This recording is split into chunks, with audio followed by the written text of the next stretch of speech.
హల్లెలూయా! అందరికీ praise the lord. ప్రియమైనటువంటి దేవుని బిడ్డలారా, బాగున్నారా? తిరిగి మీతో దేవుని మాటలు పంచుకోవడానికి, ఈ ఆత్మీయ ఆహారాన్ని మీకు అందించడానికి దేవుడు ఈ అవకాశాన్ని నాకు అనుగ్రహించాడు. మనం ఓబద్య గ్రంథాన్ని ధ్యానిస్తూ ఉన్నాం. కాబట్టి మూడవదిగా మన చేసిన దానికి ప్రతిఫలం పొందుతాం అని చెప్పిన ప్రవక్త ఓబద్య. ఎవరైతే ఏ పని చేస్తారో దానికి ఖచ్చితంగా ప్రతిఫలము పొందుకుంటారు. నువ్వు మంచి చేస్తే మంచిది పొందుకుంటావు, చెడు చేస్తే చెడుదు పొందుకుంటావు. బైబిల్ గ్రంథము ఓబద్య ఏమని మాట్లాడుతున్నాడు, ఏ అధ్యాయం ద్వారా మాట్లాడుతున్నాడో మనము ధ్యానిద్దాం. ఓబద్య గ్రంథం 1వ అధ్యాయం 15వ వచనం. యెహోవా దినము అన్యజనులందరి మీదికి వచ్చుచున్నది. అప్పుడు నీవు చేసినట్టే నీకును చేయబడును. నీవు చేసినందే నీ నెత్తి మీదికి వచ్చును. నీ చేసినదంతా నీ నెత్తి మీదికి వచ్చును.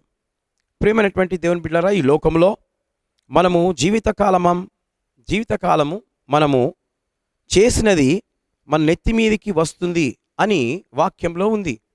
అది అక్షరాల నెరవేరుతుంది. బైబిల్ గ్రంథము అల్లాటప్ప గ్రంథం కాదు, ఏదో నవలల గ్రంథం కాదు, కథల గ్రంథం కాదు.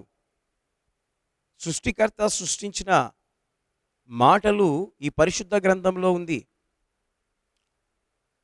ఈ పరిశుద్ధ గ్రంథములోని మాటలు తెలియజేస్తూ ఉన్నాను.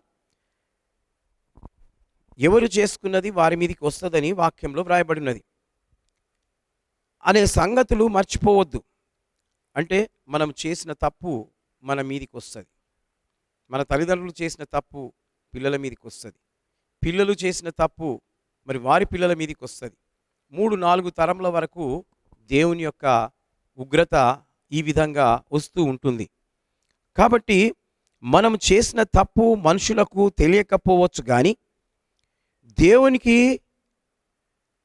దాయలేం. దేవునికి దాస్తారా అండి? దాయగలమా?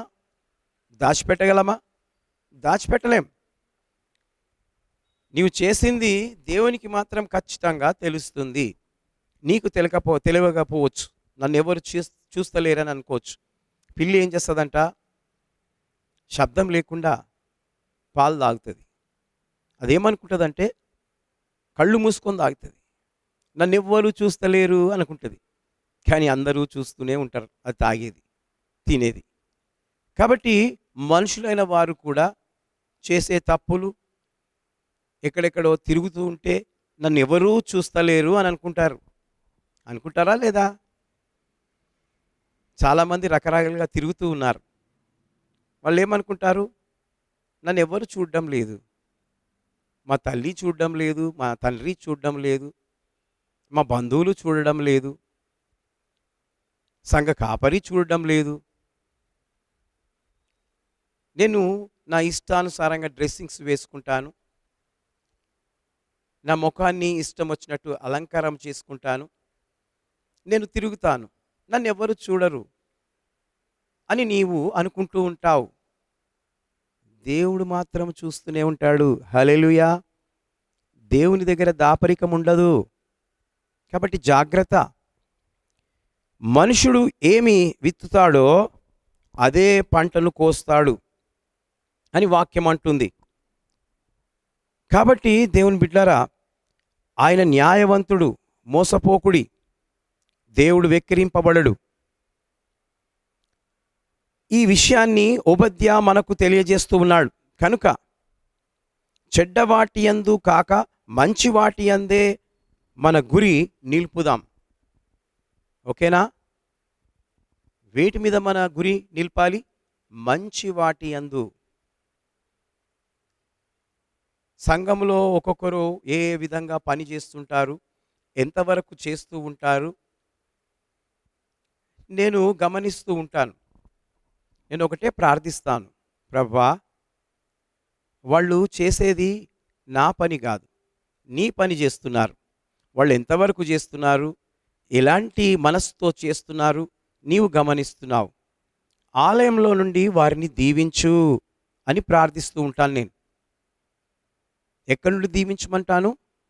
దేవుని ఆలయంలో నుండి దీవించమంటూ ఉంటాను. నేను దీవించను. వాళ్ళు ఎవరు పని చేస్తున్నారు? దేవుని యొక్క పని చేస్తున్నారు. మంచి మనసుతో చేస్తే మంచి ఆశీర్వాదం వారికొస్తది. చెడు మనసుతో చేస్తే చెడిపోతూ ఉంటారు.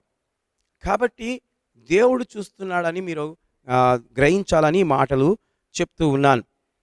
కారణం, మనం మంచి చేస్తే మన నెత్తి మీదికి మంచే వస్తుంది. మనము చెడు చేస్తే మన నెత్తి మీదికి చెడే వస్తుంది.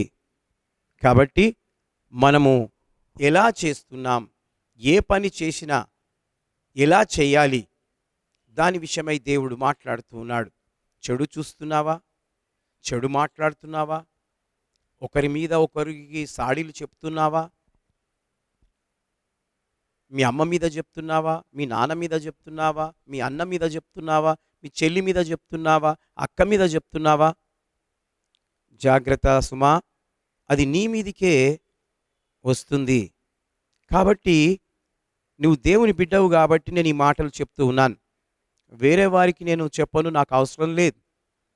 కాకపోతే వాళ్ళు రక్షింపబడకపోతే వారి కొరకు నేను ప్రార్థన చేస్తాను. వారికి మంచి మాటలు, దేవుని మాటలు చెప్పి వారిని రక్షణ మార్గంలో నడిపిస్తాను. కానీ ఇక్కడ అది పాయింట్ కాదు. ఇక్కడ ఏందనంటే, మనం చేసిన దానికి ప్రతిఫలం పొందుతాం అని చెబుతూ ఉన్నాను. కాబట్టి మీరు జాగ్రత్త కలిగి ప్రభు దృష్టిలో ప్రతిఫలము దేవుని నుండి పొందుకోవాలని ఈ మాటలు చెప్తూ ముగిస్తున్నాను. దేవుడి మాటలు దీవించి ఆశీర్వదించునుగాక. May God bless.